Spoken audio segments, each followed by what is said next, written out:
गासै नायगिरि नोंथांमोननिसिम सिबिनाय आरो खुलुमनायखौ जासिहरग्रोबाय। जोङो थारैनो दुलाराय बर' फरायसा आफाद आरो बर' थुनलाइ ओमफ्राय XBLT वेलफेयार एसोसिएशन आरो NDFB वेलफेयार एसोसिएशन जथायै जों मोनब्रैयै हांख्रायनानै थांनाय 13 जुलाइआव जोंनि बड'फा हाउसआवनो जोंनि बर' हारिनि माहारियारि गासैबो आफादफोरखौ लानानै जोङो खौसेथिनि थाखाय सावरायलायनाय जादों। बिनि अनगायै थांनाय 3 आगस्टआवहाय गुवाहाटीयावबो सावरायनाय जाबाय।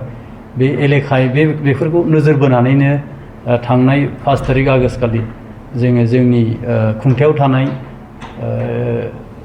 पलिटिकेल हान्जा जायफोरा जोंहा मोननै दङ BPF आरो UPPL जों बिथां आफादगिरिफोरनो जोङो लाइजाम दैथायनानै होनाय जादों आरो बेवहाय मोनसे सम होनाय जादों जे 12 आगस्टनि सिगां खौरांफोरखौ मोनगोन होननानै।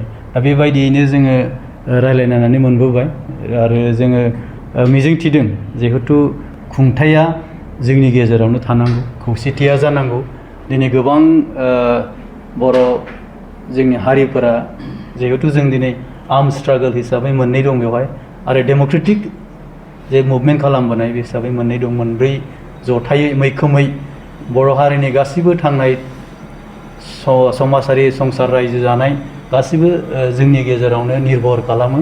बिनिखायनो जोङो खौसेथिनि खोथाखौ अराय सम बिथा होग्रोदों आरो जोंनि जाति हिसाबै बर' हिसाबै ओरैनो जोङो नोजोर बोनानै नुहरनायाव मोनसे थ्रिटनि लामाजों जों थांगासिनो दङ जाहाथे जों बेफोरनिफ्राय उदां जायो।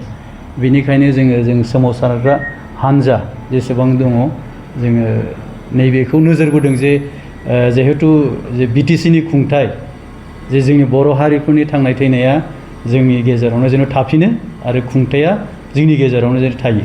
बेनिखायनो गासैबो जोङो पलिटिकेल एन्ड नन पलिटिकेल हान्जा जों गासैखौबो जों हांख्रायदों खौसेयै जानांगौ, खौसेयै थानांगौ आरो जोङो जोंनि बर' हारि गेरेमसा बर' हारि दानायावहाय जों अराय सम जों नोजोर बोनांगौ। जों बेखौनो हास्थायदों आरो खौसे जानायखौ जोङो हास्थायदों।